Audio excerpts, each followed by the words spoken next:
Welcome to Curry Girl Tech Talk. I am Krystal Curry. So last week I was giving an update about AI global news with DeepSeek. And AI advancements have led many leaders and corporations to consider their hiring practice. And we have all been anticipating this for a very long time. We've been anticipating the effects of the advances in artificial intelligence on the workforce. We've projected and of the impending changes to the workforce. Shopify recently announced their AI first hiring approach, meaning that they are only considering job placements for roles that cannot be done with artificial intelligence. So what does this mean to the U.S. labor force? What does this mean for leaders? Is this a signal of an impending trend for corporations? And how should we respond? Today, I am speaking about the gig economy and the AI first hiring approach. According to the U.S. Labor Bureau statistics from 2023, the independent workforce was about 11.9 million people, representing about 7.4% of the total employment, which I believe is going to grow, increasing the gig economy. All right. According to Coherent Market Insights, the global gig economy is expected to reach 848.13 billion by 2032. According to Business Research Insights, the global gig economy market size was $556.7 billion US dollars in 2024. And this year is expected to add 2.7 trillion to the global GDP, highlighting the value of the gig economy. So those are the stats about the gig economy. All right, so I know several of you have heard of the term gig. The term comes from the entertainment industry. Its concept was a single paid appearance. That was the definition of the term gig. Yet now the U.S. Labor Bureau defines gig as freelance work, and that is also inclusive of temporary, part-time, or project-based work. The category includes drivers like deliveries or rideshare, like Uber or Lyft. It includes property space rentals even, creative and professional services, or just on-demand work. By 2027, it's projected that half of the world will actually be a part of the gig economy.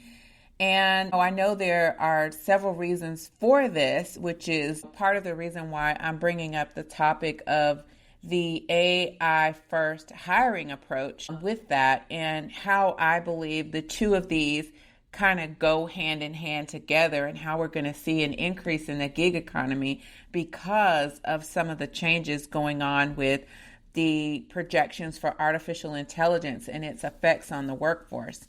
But let me give you some details about this.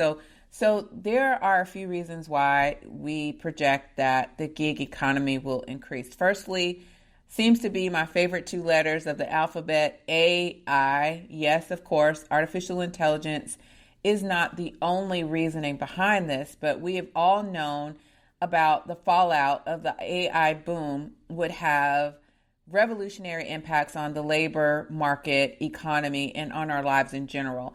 And we are starting to see the results of some of the corporate decisions, like Shopify's decision to go with an AI first hiring approach.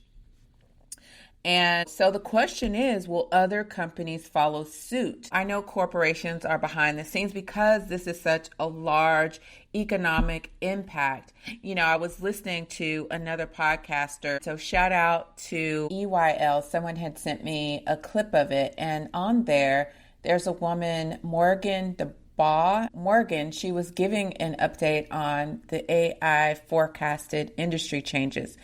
And she was just explaining that there is a huge impact to industry specific, not just to affect your particular job, but industry wide. It could affect the entire industry. And, I know that several industry CEOs are collaborating and talking about the effects that this will have to the economy. And I know that the U.S. Labor Department and others are involved in measuring what these statistics are and are watching very closely to see how these trends with these corporations are not only affecting the economy, but, the workforce, and the long-term effects of what this technology is going to have. I know that there are several discussions being had on how this impacts the industries. But in general, we will see the U.S. labor force continue to highlight the statistics as it surrounds the gig economy and how these corporate decisions are affecting everyone. So how are leaders responding to Shopify's lead in their AI-first hiring approach? Well, let me give you a quick update on that. Shopify's transparency about their AI-first hiring approach, while it draws criticism, many see it as an uncomfortable reality of the potential for job displacement. I believe some will look at it as a responsible and financially prudent approach to dealing with the burgeoning need to acknowledge the efficiencies gained from adding AI into aspects of our work, our strategic plans, and our hiring approaches. What do other leaders think of Shopify's AI-first hiring approach? Some leaders see it as a way to motivate employees to use AI to fast track innovation in their jobs, to gain efficiencies in the way that they produce. But others are worried about job security and the overall impact of that decision. There are varying perspectives about how Shopify's AI-first hiring approach is going to either ignite a similar trend in hiring. Many are probably considering implementing this same approach in terms of hiring, or may have even already done so without publicly announcing it. Shopify is just highlighting this via their transparency and forcing us to acknowledge the impacts that this is going to have across U.S. Fortune 500 companies in general. So we'll continue to watch the impact of Shopify's approach. We'll see what the overall impacts are going to be. Hi, this is Krystal. So this week we celebrate Earth Day. 2025 theme for Earth Day is Our Power, Our Planet. My belief is that our planet needs us. We are the stewards of this earth and we are entrusted to its care. Let's leave the earth in better condition for future generations. If you remember my interview with Dr. Laurie, he shared an awesome story about the effects of air quality, and he talked about some dumps in a nearby neighborhood and its effect on the air quality and health of its inhabitants, and how his team was able to use AI algorithms to help resolve the issue. And I also remember he talked about air quality changes from even just vaping. Vaping is actually terrible for you. Just saying, guys.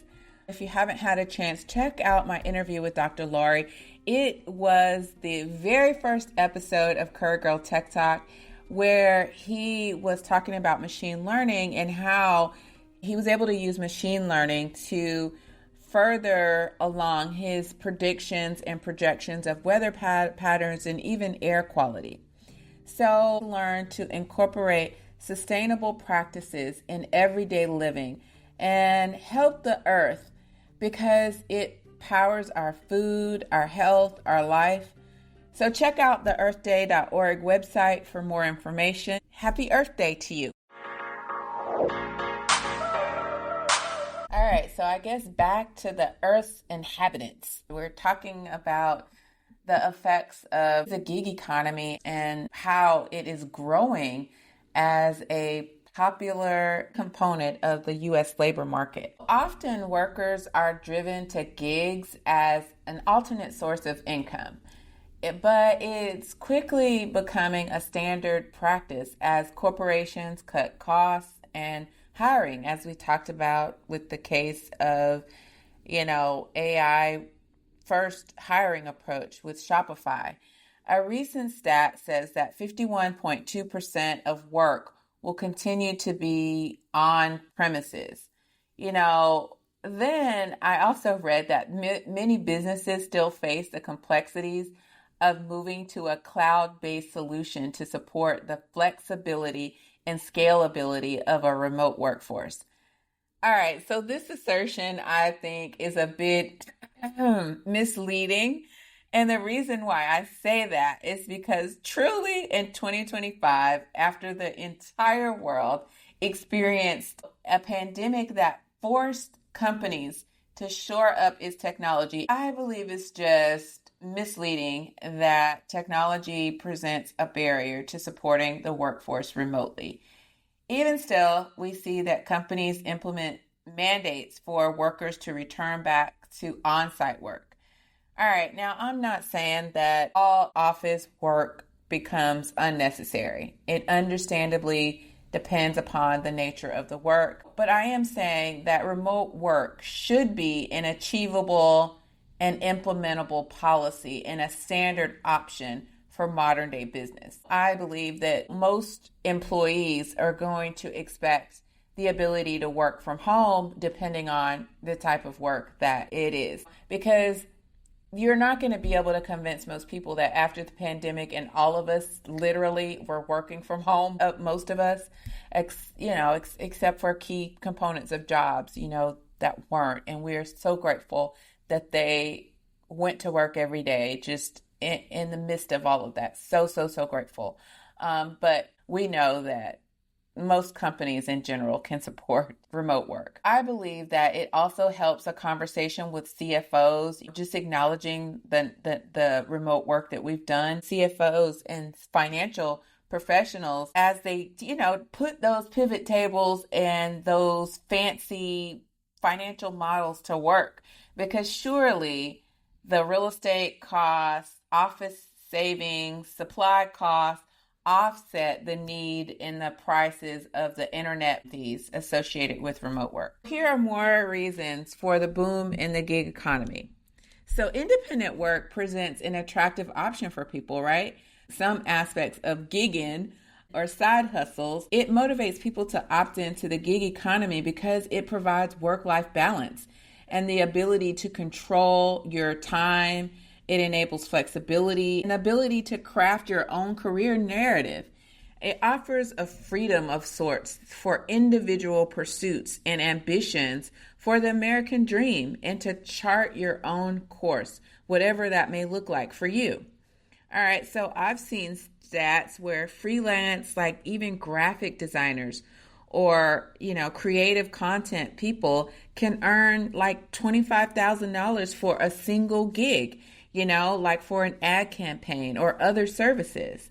So it's very real that there are opportunities out there and there is a real market for gigs or side hustles. All right, so if you are considering joining the gig economy, whether it be just as a side hustle to earn extra income, or if you're making a switch, changing your professional approach as like a full-time consultant or a full-time entrepreneur through gigging, here are some tips to remember. All right. So number one is consider joining the online world, officially offering your services online. Okay. In case you're not aware, there are sites like Behance.net, Fiverr, Fiverr.com. There's TaskRabbit, Thumbtack, and many more. Behance and Fiverr are like more for like creatives, like, graphic design, artistic content design type things. And then there's TaskRabbit and Thumbtack, which are more like, moving services and different like odd jobs, but, specific jobs too, electricians. As a matter of fact, I used Thumbtack a long time ago. I wanted to install a ceiling fan, y'all, and I did not know how to do that. So I bought the ceiling fan, then I went on Thumbtack and hired somebody to come in and put it up for me. These are options that you might have to officially offer your services online. But first research to understand what they are best known for before you go and join. I would research the best sites to put your service on in terms of the gig work on their platforms. Understand what the services call for you to do. Some sites have well-known, robust platforms that allow you to market yourself, but understand what it means before you actually offer your services on the site. Research the sites themselves, but consider joining them because they can be a good way to offer, because it's a one-stop shop sometimes. So people go to look through who they can find in their local area to do certain things, or who maybe have a best reputation for being able to provide certain services. In addition to that, perhaps having your own website as well to go along with the services that you offer is a good way to enhance your approach to your side hustle or your full-time gig. Number 2 is consider your time and commitment. Take it seriously, because your performance at each of these projects is going to build upon your referrals, your reputation, and your overall success. Implement good time management skills. You don't want to underdeliver or promise something that you cannot reasonably accomplish. Be upfront about the cost and the fees, understanding the details of each project or gig that you undertake. That way you protect yourself going forward. That's a good way to ensure and build upon your success, right? So that's number 2. And then finally, look for professional support organizations. There are professional organizations that will support your niche, whatever your niche is. It's always good to have a support network to get industry standard prices, maybe understanding laws that may affect your particular niche, even understanding how taxes may affect the financial projections or profits that you may receive. So professional support organizations, helpful resources, tools, and advice. Networking with other members can help you support each other. If you're too busy to do a job, perhaps another member of your support organization may be able to take a job. So networking with other professional support organizations can help you learn from their experiences, help you with resources, and support you as you start your journey in the gig economy.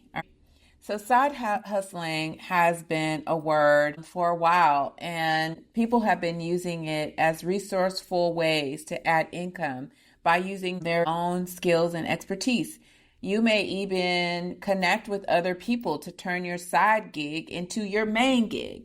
Establishing partnerships, just like corporations do, can help achieve satisfaction and meaningful work in a non-traditional way. It is just as valuable to adding happiness to your life. I believe that we just assume that being in a corporate environment or having a corporate job, it brings happiness or joy to our lives, or is a more reliable source of income. But with the add of things like Obamacare or the Affordable Care Act, can give you options for having health insurance, something that a traditional corporation is thought to be able to give that will give you some security. But there are ways that you can make your side gig your main gig and introduce some non-traditional ways to add value and happiness to your own life. Like I mentioned, I believe sometimes we think that being in an established corporate environment is the best pathway to success. And oftentimes it's not the best pathway to success for all of us. Some of the most interesting and productive people with abundant lives have often made their lives what it is by taking a non-traditional or unconventional pathway to success. You know, as I look at these projections of the swelling of the gig workforce, it also makes me wonder, with everyone using AI bots for everything, you know, will our work even matter? Will it give it meaning and purpose that we are looking for? And will we lose that irreplaceable human aspect to bring feeling to things? You know, what we look for is connection. We often long for human connection. We're just built that way. You know, will the U.S. Labor Department restructure the traditional workforce model? What will emerge as a new standard? Will we all eventually need a website and then have projectized engagements based on the needs of an organization? Or what endeavors will be deemed important? What value will happen? You know, what value will we give to human connectivity? And what will our economy look like? You know, will we just become a society of whomever generates the best prompts to AI that will get the most lucrative positions or will be seen as the most successful? I don't know, but I do know that these are things and questions that come to mind for me. I know that for myself, I wonder about the meaning of work. And it seems that the gig economy is a way that people can get joy still in doing their work in a non-traditional way. It offers some sort of happiness and joy to doing what you do best and offering it to the world as your purpose. That is the show today, the gig economy and how it's fastly becoming an approach to the labor market and the changes that we are seeing with Shopify and other companies quickly adjusting their hiring practices. All right, so that's it for today. Make sure you go out for Earth Week and do something wonderful for the earth. I am Krystal Curry. Take care.